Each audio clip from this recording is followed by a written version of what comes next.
Kita umat Islam pergi rekreasi ke candi.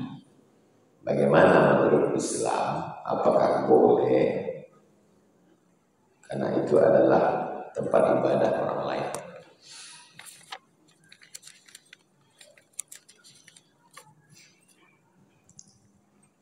Ala agullukum ala akbaril kabair. Maukah kamu kutunjukkan dosa terbesar di antara dosa besar? Pertama, al-isyrak, syirik. Yang kedua, huququl walidain. Yang ketiga, syahadatul zur, kesaksian palsu. Dosa terbesar di antara besar adalah syirik. Tuhan dipersekutukan.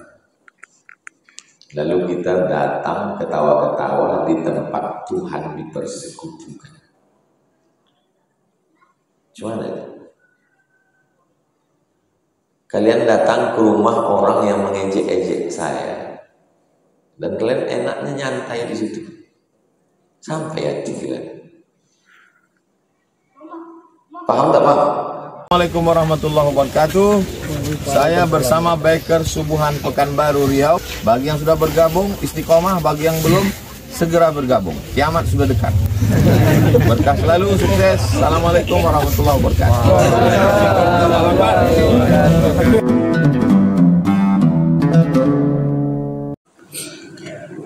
Ini tempat sholat, namanya Baitullah, rumah Allah. Ini tempat harta, namanya Baitul Mal. Bait rumah, mal harta. Siapa yang pernah bertugas menjadi Baitul Mal, ingat hadis tentang keutamaan ayat kursi. Allahu la ilaha illallah. Gimana kronologisnya? Abu Hurairah menjaga Baitul Mal. Ada yang mencuri kurma malam itu, ditangkap. Nah, itu menunjukkan Abu Hurairah pernah menjaga Baitul Mal. Sahabat, sumber pendapatannya dari mana saja? Sumber pendapatan Baitul Mal 7. Zakat, wakaf, infak, sedekah, wasiat, hibah, ghanimah. Ghanimah harta rampasan perang. Zakat, wakaf, infak, sedekah, wasiat, hibah, ghanimah. 7 pendapatan Baitul Mal. Bagaimana dengan zaman sekarang cara kita menerapkannya? Buat Baitul Mal, yayasan yang terdaftar di Menkumham, Kementerian Hukum dan HAM. Basnas itu sebetulnya secara operasionalnya mirip dengan Baitul Mal, cuman ada beberapa yang tidak ada, jadi dipecah-pecah. Wakaf tidak lagi diurus Baitul Mal, tapi diurus BWI, Badan Wakaf Indonesia. Ghanimah tak ada lagi. Nah, jadi sudah dibagi-bagi. Apakah pemimpin seperti kepala desa, bupati, gubernur bisa membuat Baitul Mal? Bisa. Misalnya pulang kalian, pulang jadi kades, buat Baitul Mal. Supaya ada badan hukumnya, daftarkan ke Menkumham. Buat pengurusnya 5. Pembina, pengawas, ketua, sekretaris, bendahara.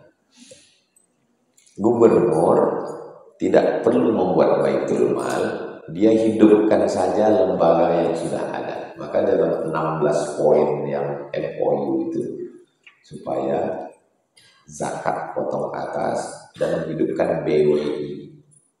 Jadi BWI ini Badan Wakaf Indonesia. Banyak tanah-tanah beliau yang sebenarnya wakaf tapi tidak dikelola dengan baik. Maka BWI harus perang. Jadi tidak membuat lembaga baru, lembaga yang sudah ada itu jadi hidupkan. Tapi kalau antum di kampung membuat Baitul Mal, bagus. Ustadz Lukman buat Baitul Mal di Pontianak, bagus. Nanti antum jalan ke Pontianak, masjid 6 lantai, di atasnya ada kamar VIP bintang 5. Naik ke atas, kamar kelas bintang 5 kayu jati, kamar yang pojok itu kamar Abdul Somad. Apakah boleh anak kandung menerima wasiat sedangkan dia adalah ahli waris? La wasiyata liwarisin, tidak boleh ada wasiat untuk ahli waris. Hadis ini tidak bisa dipahami secara tekstual bulat-bulat. Tidak boleh wasiat untuk ahli waris itu kalau lebih dari sepertiga harta, tak boleh. Kalau dia saja yang dapat, yang lain tak dapat, tak boleh. Karena bertentangan dengan hadis, ittaqullah, takutlah kamu kepada Allah, wa'dilu baina auladikum, bersikap adillah di antara anak-anak. Jangan yang satu dikasih ruko, ini tak dapat. Nanti cucu kita putus silaturahmi. Iyalah kau berhasil, ayah kau anak emas, anak ayahku ada berkelahi cucu kita gara-gara atur yang tak adil. Iyalah kau hebat, ayah kau S3, ayah kau S-Cendol tak dapat. Jadi kalau ada mau ngasih wasiat, wasiatnya sah. Tapi menurut saya sebaiknya kasih saja hibah. Panggil anak ini kasih hibah. Kau kasih ruko. Kau kasih sawit. Langsung alihkan namanya hibah. Karena wasiat ini nunggu kita mati. Kita kasih wasiat. Alhamdulillah Ustaz, masjid kami dapat wasiat. Rupanya ketua masjidnya mati duluan. Kalau yang menerima wasiat mati duluan, wasiatnya batal. Alhamdulillah Pak Ustaz, masjid kami dapat wasiat ruko. Bapak sudah mau meninggal. Sejak ngasih wasiat tak mati-mati. Banyak orang ngasih wasiat sehat. Ya, maka minta hibah. Kalau nanti mana tahu pengurus masjid Muwahhidul Ummah jumpa pasien di rumah sakit, udah ngap-ngap bau.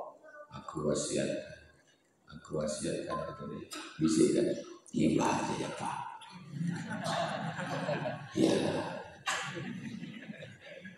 Wasiat ini panjang prosesnya.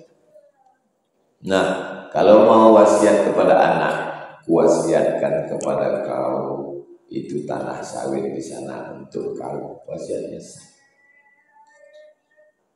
Untuk zaman sekarang, wasiat ini mesti setuju semua ahli waris. Makanya kalau ada orang kaya mau ngasih tanah, itu anak-anaknya mesti tanda tangan. Kalau tidak, itu bisa bermasalah nanti di pengadilan. Bagaimana hukumnya pengurus masjid menyimpan uang anak yatim yang dibagikan hanya sekali setahun padahal uang kasnya banyak? Kepada saudara-saudara saya yang mengurus uang kas anak yatim, dibagikan setahun paling tidak 3 kali. Pertama, awal ajaran baru bulan Juli. Yang kedua, ajaran semester tengah bulan Desember Januari. Yang ketiga, menyambut Ramadan atau menyambut Idul Fitri. 3 kali bagi. Jangan kalian bagi menurut selera kalian, karena orang kita sama seleranya macam kalian. Orang susah setahun itu 3 kali. Pas pendaftaran anak sekolah, beli baju, bayar uang sekolah, mau ujian, mau Idul Fitri, beli kain sarung, bagi 3 kali. Itu bukan duit kalian, itu duit umat. Kalian kan cuma mengatur aja. Maka bagi. Saya ketua masjid dekat rumah almarhumah emak saya. Maka saya membagi.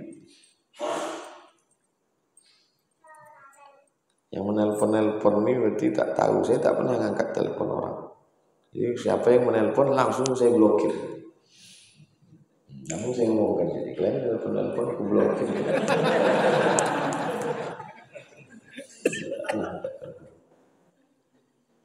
Nah, jadi uang anak yatim dibagikan 3 kali setahun.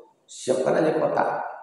Kotak fakir, kotak miskin, kotak duafa, kotak yatim, kotak masjid. Nah, bagi. Nanti pas pembagian, yang anak yatim kasih yatim. Yang sudah SMP, yang sudah akil balik, diambil dari kotak duafa. Yang fakir miskin diambil. Jadi waktu santunan semua dapat, tapi jangan duit anak yatim nih. Begitu juga kalau yayasan, ada namanya rekening wakaf, ada namanya rekening operasional. Jangan satu rekening bercampur wakaf. Wakaf tak boleh dimakan. Wakaf tak boleh untuk gaji guru. Jangan sampai kita mengelola, kita masuk neraka. Kita ngasih tahu orang, nanti kalian pejabat-pejabat orang kaya, hisab kalian lama di akhirat. Pas di akhirat, rupanya kita sama pejabat itu. Kita pejabat itu, kau yang bilang aja, iya kok sama. Itulah aku salah catatan yayasan sama ya, masih kita ada ya. Ini rekening wakaf, ini rekening operasional. Wakaf pun tak boleh campur. Ini wakaf kelas, ini wakaf masjid, ini wakaf asrama, tak boleh campur. Jangan campur semua, sama itu maksudnya duitnya itu semua. Di setiap masjid pasti ada kotak infak untuk anak yatim, tapi jarang sekali ada kotak infak untuk fakir miskin. Udah aku kasih tahu tadi. Bolehkah uang anak yatim diberikan kepada fakir miskin? Tak boleh. Alladzina ya'kuluna amwalal yatama, orang yang makan harta anak yatim, innama ya'kuluna fi butunihim naro, sama dengan makan api neraka. Kalau tak boleh, apa solusinya?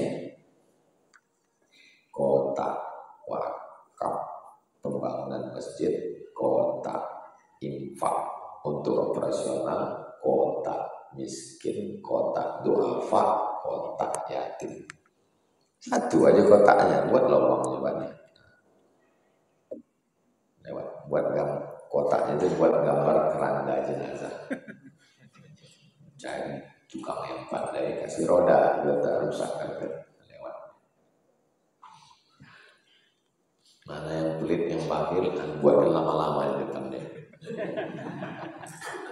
Kalau dia tidur waktu khutbah itu pukulan ke lutut. Kebanyakan fakir miskin hanya diberi santunan 1 kali setahun, padahal mereka laparnya setiap hari. Jadi begini, ada yang namanya miskin, ada yang fakir. Yang fakir ini dikasih setahun. Kira-kira orang tua umur 60, 70 tak bisa berusaha lagi, duduk di rumah. Berapalah makannya sehari? Makan pagi lontong. Berapa standar lontong internasional sekarang? 7.000, anggaplah 10.000 sama teh manis. Makan siang 15, makan malam 15, berarti 40.000. Kalau 1 bulan 1.200.000. Kalau setahun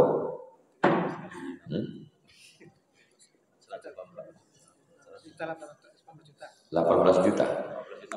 Jadi pengelola zakat mengasih untuk makan setahun.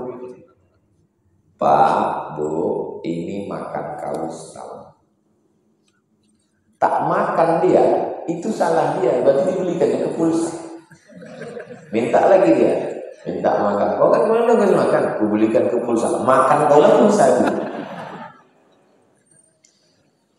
Paham? Nggak tahu nanti kalian disuruh mengelola zakat. Untuk yang fakir dikasih makan setahun. Dibelikannya ke yang lain, salah dia. Matilah kau. Karena kau kalau udah dikasih itu makan itu gimana? Dah. Ini yang fakir. Yang miskin kerjanya apa, Bu? Kerja saya buruh cuci, Pak. Dari rumah ke rumah dibelikan mesin cuci. dibuatkan kursus laundry.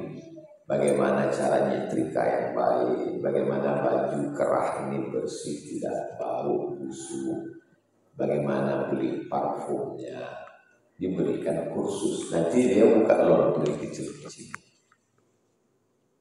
Bapak, saya ini pedagang keliling, dipikul ya, dipikul goreng bakso, dibelikan gerobak. Dulu kami ngasih masukan ke Basnas begitu. Jadi yang ini dikasih makan untuk setahun, yang ini dikasih pancing, bukan dikasih ikan. Jadi umat Islam ini tidak manja. Apa keahlian dia? Dia bisa menjahit.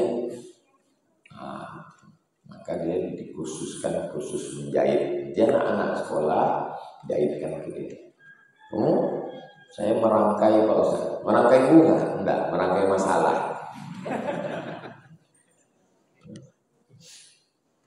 Begitu caranya. Takut kalau dikasih duit, nanti duit ini dipakainya macam-macam. Kasih dia beras. Kalau dikasih beras sekali untuk setahun busuk berulang, kasih kartu. Namanya kartu cerdas. Kartu, masukkan kartu ini, keluar beras 5 kilo. Mesin berasnya pasang di masjid. ATM beras. Dulu sudah sosialisasi di masjid Rawdatus Shalihin, ATM beras. Jadi bagaimana pengurus masjid berpikir cerdas. Gimana supaya orang mau tak mau ke masjid ngambil beras. Tak mungkin dia cuma ngambil beras saja, maju tak ke masjid. Ditengok orang, masjidnya ngambil beras, sembahyang tak pernah. Malu, sembahyang dia habis sembahyang beras. Itu teknis itu. Jadi berpikirlah gimana cara. Al-birru husnul khuluq wal ithmu ma haka fi nafsika wa karihta an yattali'a alaihi nas. Kenyataan banyak orang yang biasa saja dia buat dosa, tak merasa gelisah, tak malu dilihat orang, bahkan dia bangga. Bagaimana penjelasannya Pak Ustaz? Al-birru laisal birra an tuwallu wujuhakum qibala al-masyriqi wal maghrib. Apa itu al-birru? Husnul khuluq, akhlak yang baik, sopan santun, tata krama, budi bahasa, tak menyakiti orang, tak menzalimi orang, tidak mengkhianati orang. Itu namanya al-birru. Terus dosanya apa? Mahaka fi nafsika, terasa sempit dada. Wa karihta an yattali'a 'alaihi nas, kau takut kalau perbuatan itu ditengok orang. Pertama ada rasa ke dalam, satu keluar. In, out. Yang in-nya terasa sempit di dalam. Yang out-nya tak ingin orang lain tahu. Tapi kenyataannya ada orang yang buat dosa macam tak berdosa, dan dia bangga pula menceritakan ke orang. Itu yang disebut dengan azab. Azab itu bukan sakit. Azab itu bukan miskin. Azab itu bukan susah. Azab itu adalah ketika dicabut nikmat beribadah dan dicabut rasa takut buat dosa. Itu azab. Kalau kita tak merasakan nikmat sholat tahajud, tak merasa nikmat sedekah, tak merasa nikmat ngaji, perlu kita merenung sejenak. Jangan-jangan kita sedang kena azab. Azabnya adalah dicabut Allah. Jadi banyak orang yang makan haram, buat dosa, tak ada sedikit pun. Nah itu na'udzubillah, itu sudah dicabut Allah. Azab itu. Saya sering mendengar ceramah dari ustadz yang mengatakan bahwasanya para wali seperti Imam Syafi'i melakukan sholat 1000 kali dalam sehari karena karomahnya. Apakah betul itu Ustaz? Sedangkan Rasulullah saja tidak pernah ada hadis sholat seperti itu. Nama kitabnya Syiar A'lam An-Nubala. Siar artinya biografi. A'lam tokoh-tokoh. Nubala pilihan. Biografi tokoh-tokoh pilihan. Dari mulai sahabat Nabi, tabi'in, tabi'in sampai ulama. Saya paling suka baca buku biografi dari kitab ini. Nama penulisnya Imam Al-Zahabi. Kenapa Imam Al-Zahabi yang Ustaz pilih? Karena Imam Al-Zahabi ketat dalam periwayatan. Imam Al-Zahabi ketat dalam periwayatan. Imam Al-Zahabi meriwayatkan bahwa Imam Ahmad bin Hanbal sholatnya 150 rakaat setelah keluar dari penjara.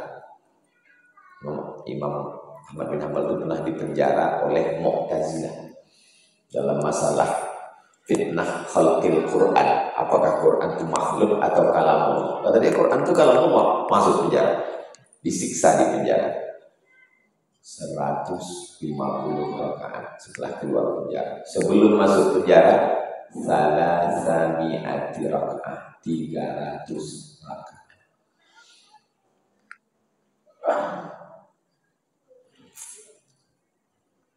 Ada namanya Zainal Abidin. Zainal perhiasan, Abidin ahli ibadah. Zainal Abidin perhiasan ahli ibadah. Digelar juga dengan Imam Sajjad, sujud. Sajjad banyak sujud. Satu hari dia bersujud alfa sajadah, 1000 kali sujud. Namanya Imam Ali Zainal Abidin bin Husain bin Ali bin Husain bin Fatimah binti Sayyidina Muhammad SAW, cicit Nabi. Nah, jadi tentang orang sholat banyak itu riwayatnya sahih. Betul itu Pak Ustaz? Sahih. Apakah betul itu Pak Ustaz? Sahih. Sedangkan Rasulullah saja tidak pernah ada hadis sholat seperti itu. Kana yusalli minal laili hatta tatafattara qadamah. Nabi sholat malam sampai bengkak kaki. Sekarang saya tanya, ada atau tak ada? Ada. Lalu kemudian Aisyah bertanya, lima fa'alta hadza, kenapa kau lakukan ini ya Rasulullah? Qad ghafarallahu laka ma taqaddama min dzambika wa ma ta'akhkhar. Dosamu yang lalu sudah diampunkan Allah. Kenapa kau sholat sampai bengkak kaki? Apa kata Nabi? Afala akuna 'abdan syakura. Aku ingin menjadi hamba Allah yang bersyukur. Sedangkan Rasulullah saja tidak pernah ada hadis seperti itu. Ada. Ada atau ada? Ada. Jadi yang dilakukan Ali Zainal Abidin dengan Imam Ahmad bin Hanbal itu bukan bid'ah. Apakah itu sifat muru'ah? Muru'ah bukan sifat. Muru'ah itu sudah jadi bahasa Melayu marwah. Marwah tidak terkait dengan halal haram. Contoh, dalam ilmu hadis tidak boleh mengambil hadis dari orang yang tidak menjaga muru'ah. Muru'ah itu marwah. Di antara muru'ah dalam ilmu hadis menutup kepala. Menutup kepala ini muru'ah. Menutup kepala pakai kolan suah, afdolnya pakai sorban. Jadi zaman periwayatan dulu, bukan zaman sekarang, dulu mengambil hadis bukan dari buku, dari orang. Tidak boleh mengambil hadis dari orang yang tak menutup kepala. Ini bukan masalah halal haram. Ini masalah muru'ah. Perempuan dulu duduknya macam duduk tasyahud. Kalau duduk macam begini, ini namanya duduk jantan. Kalau kaki naik ke lutut, itu duduk pesilat. Kalau nampak ada orang kaki naik ke lutut, pesilat. Supaya kalau ada apa-apa cepat dibuka silat. Oh, itu tidak terkait dengan halal haram. Muru'ah ini tidak ada hubungan dengan halal. Misalnya, saya datang subuh pakai celana jeans, pakai jaket kulit. Halal apa haram? Halal, tapi secara muru'ah. Antum dalam hati antum udah lain. Lalu kemudian panitia ngasih tahu, mohon maaf, setelah acara ini Ustadz Somad nanti langsung bersama biker subuhan touring ke Pulau Sabang. Baru orang maklum, oh tak sempat ganti baju. Ini namanya menjaga marwah. Apa kaitannya dengan sifat iffah? Rumah besarnya namanya muru'ah. Di dalam muru'ah itu ada iffah. Rumah besarnya namanya sodakoh. Di dalam sodakoh ini ada infak, ada zakat, ada wakaf. Rumah besarnya namanya Islam. Di dalam Islam ini ada kamar akidah, ada kamar fikih, ada kamar akhlak. Di dalam kamar fikih itu ada lemari lagi. Ada lemari fikih ibadah, fikih muamalah, fikih siasat, fikih khilafah. Paham? Jadi muru'ah rumah besarnya menjaga marwah. Di dalam muru'ah ini ada satu namanya. Kita umat Islam pergi rekreasi ke candi. Bagaimana menurut Islam? Apakah boleh? Karena itu adalah tempat ibadah orang lain.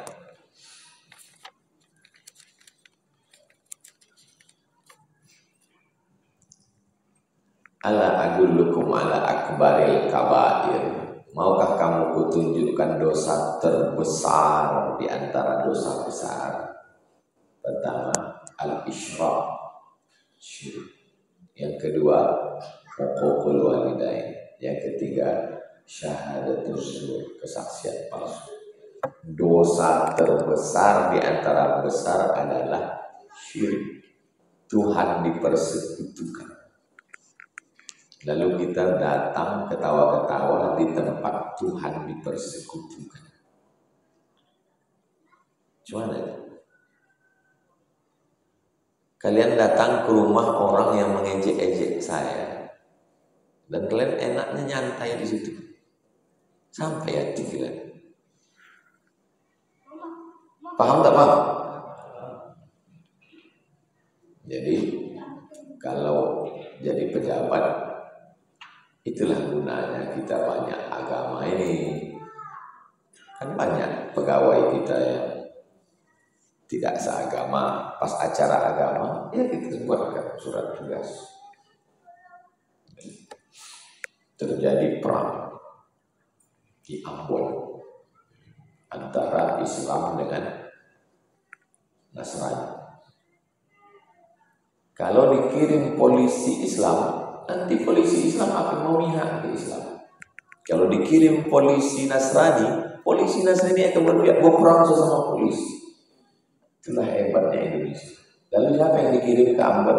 Dikirim polisi Bali yang tidak memihak. Sini tak memihak.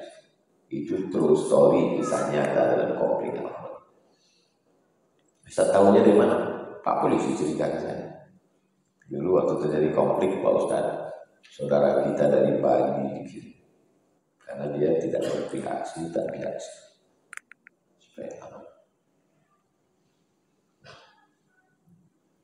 Konflik agama, maka ada orang berbeda agama. Pada malam Idul Fitri, siapa yang menjaga? Alhamdulillah Pak Ustadz, ada tetangga kami. Kami Idul Fitri pulang kampung, dia tidak. Pas malam Natal tahun baru, kami pula menjaga komplek, dia pergi hari raya. Itu yang disebut dengan toleransi. Ini disuruh toleransi malah jadi tolerasi. Disuruh toleransi malah kolaborasi. Sekarang ada mutawif umroh mengajarkan berwudu dengan spray, semprotan. Ambil air,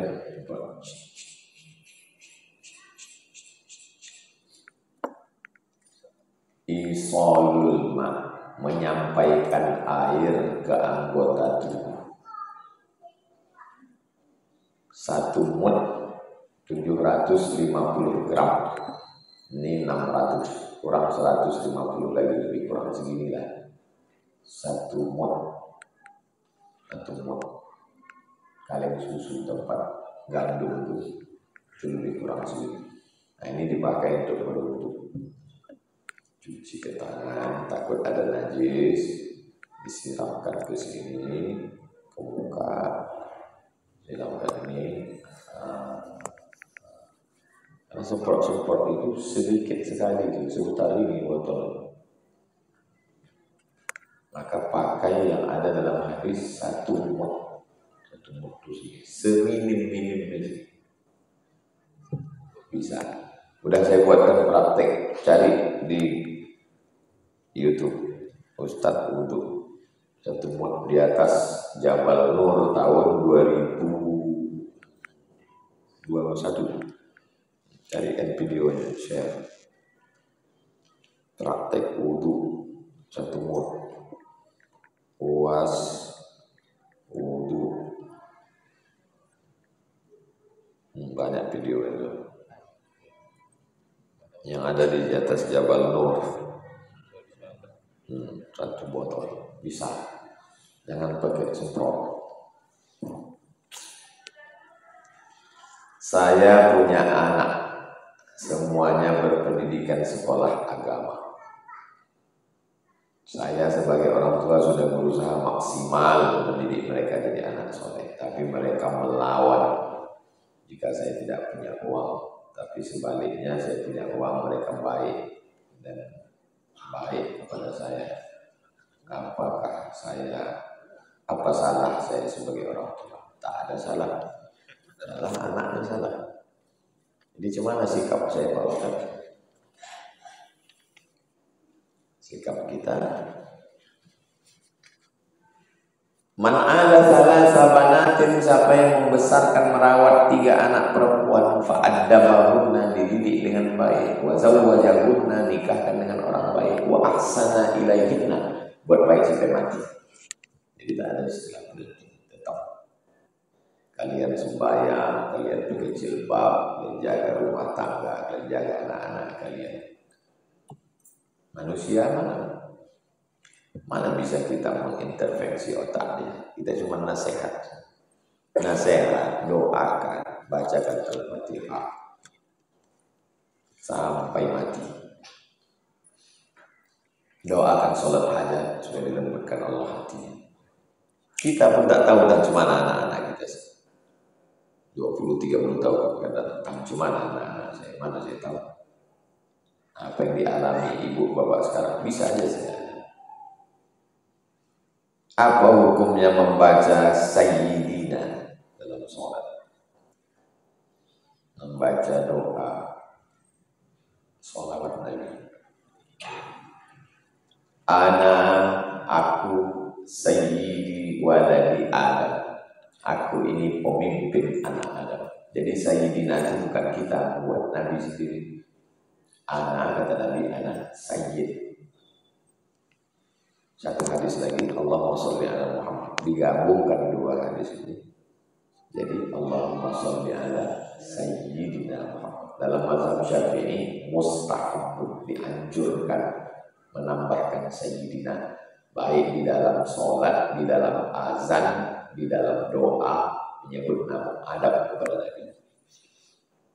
Saya datang ke majelis Syekh Yusri Jabr. Tulis di situ Syekh Yusri Jabr. Saya datang ke masjidnya pas sholat Jumat. Asyhadu anna sayyidana Muhammadar Rasulullah. Saya datang lagi ke majelis Syekh Mahmud Said Mamduk, ahli hadis. Salat Isya di rumahnya. Muazzin, muridnya azan, doa. Asyhadu anna sayyidana Muhammadar Rasulullah. Jadi mustahab, dianjurkan menyebut sayyidina dalam azan, dalam sholat, di luar sholat. Itu tidak menambah-nambah, karena itu ada dalam hadis Nabi. Kenapa Nabi tak menyebut dalam hadis yang riwayat Abdullah bin Mas'ud itu Allahumma sholli ala sayyidina? Karena Nabi tak mau melebihkan dirinya. Tapi dalam hadis lain saat bercerita tentang pemimpin semua manusia, dia katakan ana sayyidu waladi Adam. Rabbi firli warhamni wajburni warhamni warzuqni wahdini wa'afini wa'afani. Rabbi firli warhamni wajburni warhamni warzuqni wahdini wa'afini wa'afani. Tunjukkan saya mana hadisnya yang 8 ini dalam satu hadis. Tak ada. Itu gabungan dari beberapa. Tunjukkan saya satu hadis dari takbiratul ihram sampai salam. Kalau ada, potong telinga saya di sebelah. Tinggal ditanya orang, kamu ngaji sama siapa? Sama Ustaz Somad yang telinganya hilang sebelah gara-gara nantang hadis itu. Hadis itu sempurna gabungan dari beberapa hadis. Hadis tentang Allahumma sholli ala Muhammad dengan ana sayyidu waladi Adam, jadilah ya Allahumma sholli ala sayyidina Adam. Maka mengedepankan adab lebih utama, mustahab, dianjurkan menurut mazhab Syafi'i. Bagaimana memperbaiki hubungan dengan tetangga yang mana saya tidak tahu permasalahannya? Saya kadang tidak respon dan membuang muka. Dan bagaimana cara untuk memaafkan kesalahan orang lain? Saya punya tetangga saya tak respon buang muka. Mana kita tahu masalah dia? Bisa jadi dia masalah cicilannya belum lunas, bisa jadi dia masalah sama bininya. Jadi kita tidak usah urus urusan dia. Yang penting kita urus urusan kita. Urusan kita, idza laqitahu fasallim alaihi. Kalau dia masalah, assalamualaikum. Saya tak pernah saya urus masalah jamaah. Yang penting pas jumpa saya, assalamualaikum, apa kabar? Tuba liman syaghalahu aibuhu an uyubin nas. Tak pula kita tanya, kau kenapa respon kau hari ini tak sama macam respon semalam? Kenapa semalam kau ramah, hari ini kau tak ramah? Capek kan kita hidup ini. Ngurus listrik lagi, tagihan air lagi, anak sekolah lagi, muka tetangga kita pikirkan juga. Yang susah kali lah hidup ini. Saya tak pernah saya pikirkan itu. Bagaimana cara kita berlapang dada untuk memaafkan kesalahan orang lain? Menyimpan sampah. Saya paling tak nyaman dengan sampah. Mungkin sampah di kebun, sampah di kolam, sampah di kamar, buang mesti. Ada orang sampah di kamar buang, sampah di kolam buang, sampah di kebun buang. Tapi sampah di sini dijaga, dipelihara. Apa ini saja? Buang cepat-cepat buang. Bagaimana cara membuangnya? Cara membuangnya dengan memikirkan kita nanti macam mana sudah mati. Aku nanti kalau mati gimana? Aku nanti kalau mati gimana? Itu dengan berpikir aku nanti kalau mati gimana itu tak sempat kita mikir-mikirkan orang. Antum pulang dari sini, pergi ke pasar pagi Arengka, pergi ke Ramayana, beli kain kafan, masukkan ke plastik, buat surat wasiat. Kalau aku mati, kuburnya di sini, yang memandikan si ini, malam tahlilnya ini, kultumnya Ustadz Somad. Jadi cerita mati, banyak Ustadz orang cerita mati, tapi orang yang mati. Kalau saya cerita mati ini bukan orang, saya mati. Jadi kalau kita cerita mati, kita tak sempat memikirkan orang. Ini yang saya cakapkan ini bukan teori. Jurus gimana supaya kita tak memikirkan orang, maka kita mati. lemari ini ya, atas ada kain kafan. Ini kain kafan aku. Kalau aku mati ini, anak-anak ini mesti sekolah agama, pondok ini mesti terus jalan. Dan kalau mati tak sempat kita pikirkan orang. Tapi kalau kita tak ingat mati, banyak kali yang mau kita pikirkan. Kertas terakhir, batal wudhu. Batal wudhu, habis itu ke WC. Balik lagi ke masjid. Apakah masih dapat sholat isyraq? Ya. Kok dapat sholat isyraq? Karena iktikaf tak batal. Iktikaf di masjid. Kentut, mau kencing, mau pergi ke toilet, tidak batal iktikaf. Batal, tidak batal iktikaf, maka tak batal juga isyraq. Karena yang membuat orang bisa isyraq itu kan karena iktikaf. Tak batal iktikafnya, tak batal isyraq. Beda sama orang keluar yang tak ada hajat, batal iktikafnya. Kalau batal iktikafnya, batal isyraq. Kita tak ada. Jadi yang tadi keluar berwudu, masuk lagi, tetap sholat sunat isyraq 2 rakaat. Itulah kaji kita subuh ini, mudah-mudahan bermanfaat. Allahumma faqihna fid din wa 'allimna at-ta'wil warzuqna fahmal mursalin waftah lana futuhal arifin. Allahumma 'allimna ma yanfa'una wanfa'na bima 'allamtana innaka antal alimul hakim. Ya haqqi sayyidil awwalin wal akhirin wa bisirril Fatihah. A'udzu billahi minasyaitonir rajim. Bismillahirrahmanirrahim. Alhamdulillahirabbil alamin arrahmanir rahim maliki yaumiddin. Iyyaka na'budu wa iyyaka nasta'in ihdinas mustaqim. Allahumma an'amta 'alaihim wa rahmatullahi 'alaihim wa rahmatullahi amin. Sallallahu ala sayyidina Muhammad wa ala alihi wasallam. Alhamdulillahirabbil alamin. Usolli sunnatul isyraq raka'atain lillahi ta'ala. Terima kasih segala perhatian, mohon maaf segala kesilapan, baik yang langsung maupun sahabat-sahabat yang live Rabu subuh. Wassalamualaikum warahmatullahi wabarakatuh.